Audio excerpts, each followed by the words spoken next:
What do Franz Beckenbauer, Mario Zagallo and Didier Deschamps have in common? Good question, but I don't think you deserve an answer. Okay, José. Well, those three are the only men to win the World Cup both as player and coach. Though that's obviously a massive achievement, it also tells us something. Many football legends went on to become coaches after their retirement as players, from Maradona to Matthäus, from Cruyff to Pirlo. And how did they do? Sometimes maybe good, sometimes maybe shit. Well, actually often not that well. Why do so many former legends struggle as coaches? Are their phenomenal playing careers actually a disadvantage? And who the hell is this guy? Let's find out. In professional football, coaches are under constant scrutiny from team owners, directors, fans and the media. Many like to see great performances, but in the end it's all about winning. So when a club is looking for a new coach, the easy solution could be, and was for a long time, hire the legend. Former elite players who become coaches are immediately able to garner respect, saying that seductive line, "Been there, done that." They know the pressure, how is the pressure of the football player, how is the pressure of the fans, what means to play in that team, what means to be a professional football player. And they know well the game. And they know how to win. Plus, football is football, right? It's all the same on and off the pitch. Maybe it's not that easy. The practice of hiring former greats as coaches is not unique to football, but it has always been common practice. Let's take a quick look. In the past, successful players were often able to bypass a lengthy coaching education. To a certain extent, their successes as players were their qualifications. Remember Beckenbauer and Zagallo from the beginning? They were appointed national team coaches without any experience. It was the same later with Rudi Völler and Jürgen Klinsmann, who coached Germany despite having few qualifications, although they did bring considerable success. While those examples were indeed exceptions, it shows that a lot of football stars get preferential treatment due to their playing careers. So, some coaches got their gig at the highest level because they had already performed there. Playing does provide players with a good opportunity to learn about coaching from their own coaches. Great players can learn from the best. Technical and tactical stuff, and also social skills like motivational changing room speeches.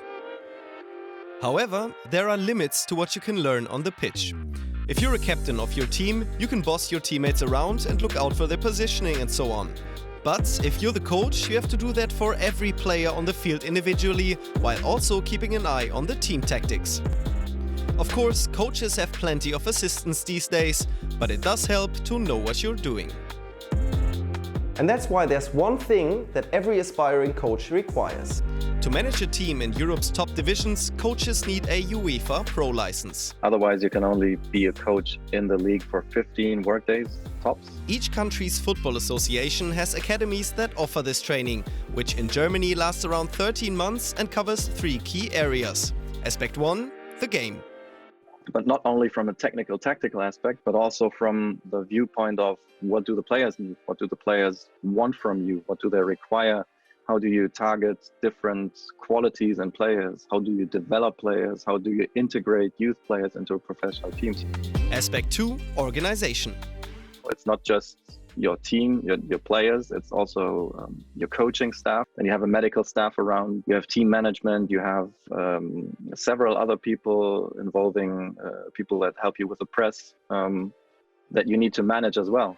And aspect 3, the football system. Everything that's around your organization and around what you do as a coach that you cannot directly influence. There are the media, there is a league, there's a competition structure, there are agents. And there you have it. Coaching is about a lot more than football knowledge. Recent decades have shown that success on the pitch doesn't automatically mean success on the sidelines. A quick look at the world champions between 1990 and 2010 shows that while 44 out of all 135 World Cup winners went on to become coaches, only 7 have arguably been successful up to now. So, those who once achieved everything as footballers have it harder than other aspiring football coaches? Well, maybe because great ex-players find it easy to forget that they have to start from scratch and learn a new craft when they are managers. Ole Gunnar Solskjaer, for instance. At Manchester United, his tactical knowledge was constantly questioned. Or Tony Adams, a Three Lions hero who was mocked during his coaching spells over his own lack of tactical acumen. Or Steffi Jones. She was a 3-time European champion as a player, but as Germany's head coach was criticized and eventually sacked for a lack of a clear plan on the pitch. Or Hristo Stoichkov. The Bulgarian Ballon d'Or winner once famously said, "I don't believe in tactics." You could probably have guessed that his coaching career was short. Just because you were good at football doesn't mean you can become a coach without putting in a lot of hard work. Proof of that can be seen in none other than Pep Guardiola. After retiring as a player, he spent over a year studying the game and meeting his mentors before taking his first steps as a coach. Guardiola understood that despite his success as a player, he had to learn the profession of coaching. And he did. The Spaniard won 31 major titles in Spain, Germany and England with his tiki-taka style of play thrilling the football world.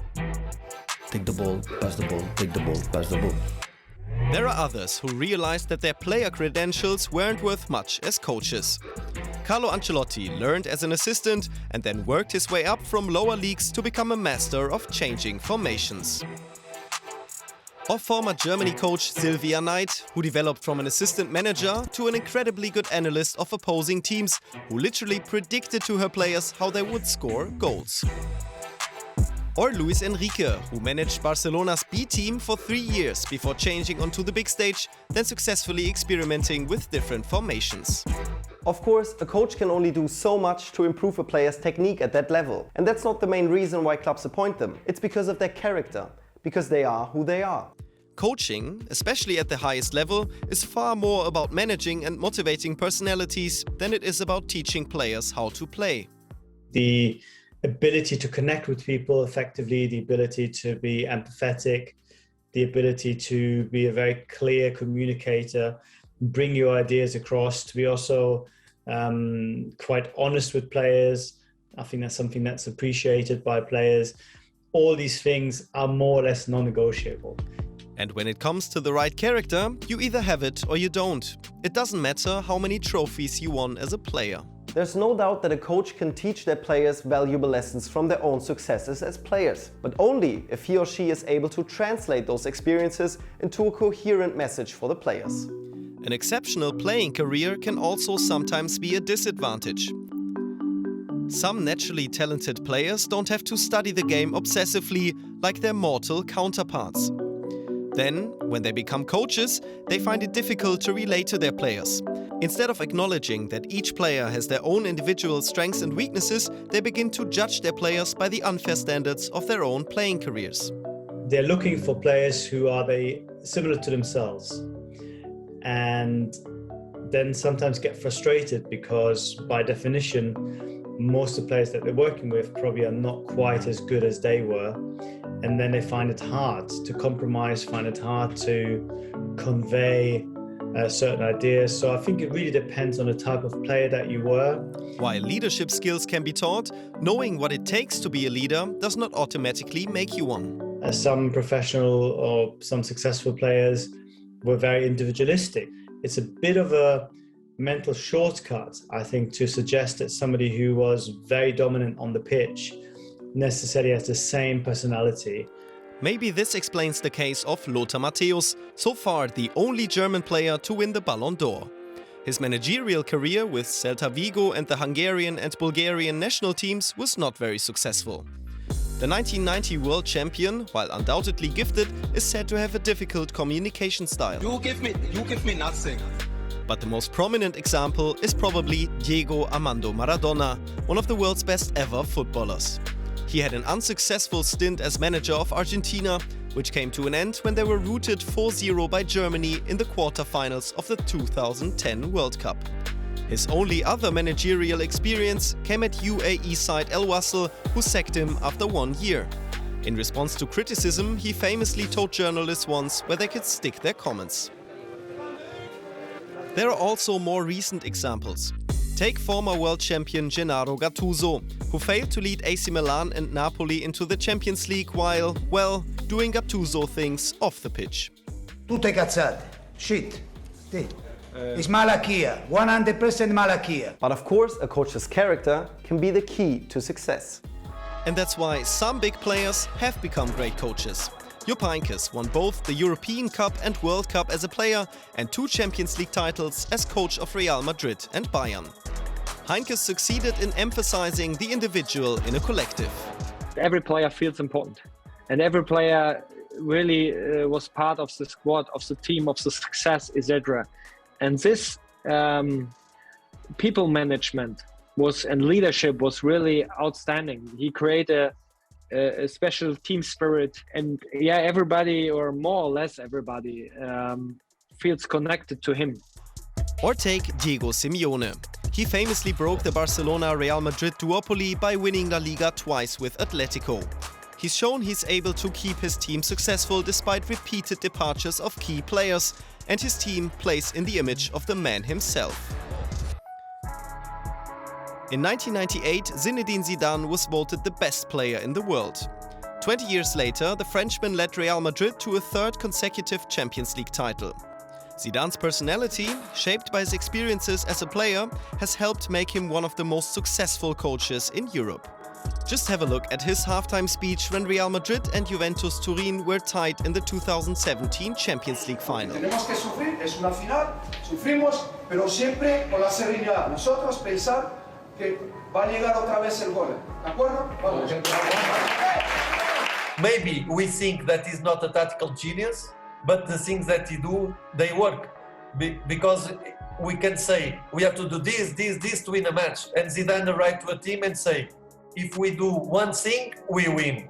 And the players like the simplicity also. Zidane have a big personality, but always defend the players, never say a bad word about nobody, and he always defend the players until the end. So having a great career can be both helpful and a disadvantage. But it is striking that there are more who have failed than have succeeded. It shows that being a football expert doesn't guarantee good leadership, just as a lack of technical expertise doesn't preclude someone from being a good leader.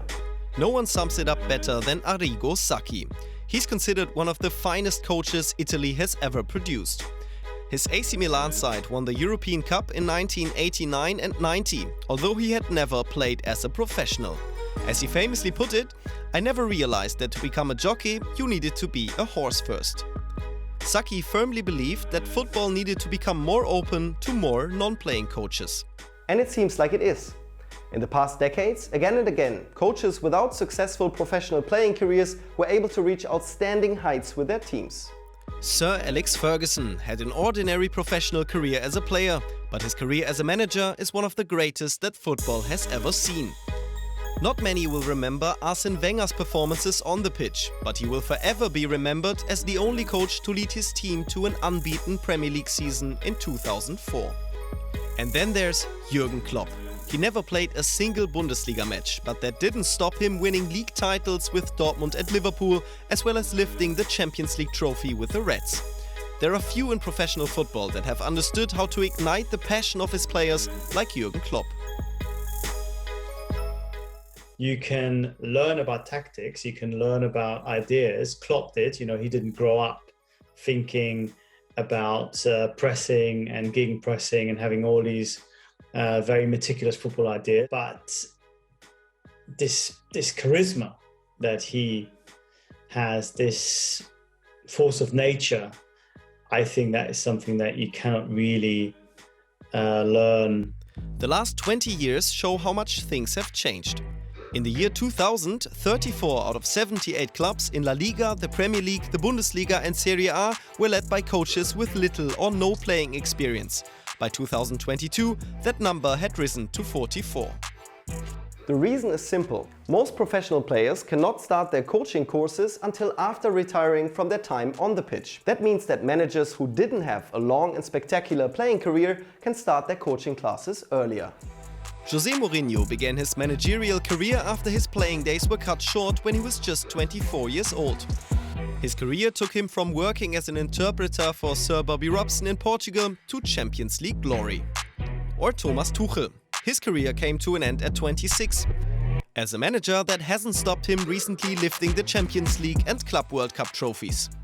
And Julian Nagelsmann, who got his first professional gig at Hoffenheim when he was only 28, once said, 30% of coaching is tactics, 70% social competence. So what's wrong with former elite players immediately moving into elite coaching? Well, nothing really, it just doesn't guarantee you anything. Hiring a former player might be a brilliant decision, might also be a very bad decision, but it's the same with managers who have not played the game before professional. Coaches need to realize that learning doesn't stop just because they have a top job. In the fast-paced world of elite football, learning and development is critical, whether you're a Zidane or a Mourinho. The path to success can take many routes. The likes of Xavi and Lampard can use their legendary status to help them on the sidelines. But others pave the way for a diverse coaching culture, which is good for football. What do you think of former legends entering the coaching game? Are there any legends we forgot? Put them in the comments. And if you like this video, hit the like button and subscribe to our channel for more. Cheerio. Ja, wenn ich heute drüber nachdenke, Lust darauf hätte ich natürlich, im Moment aber keine Zeit dafür.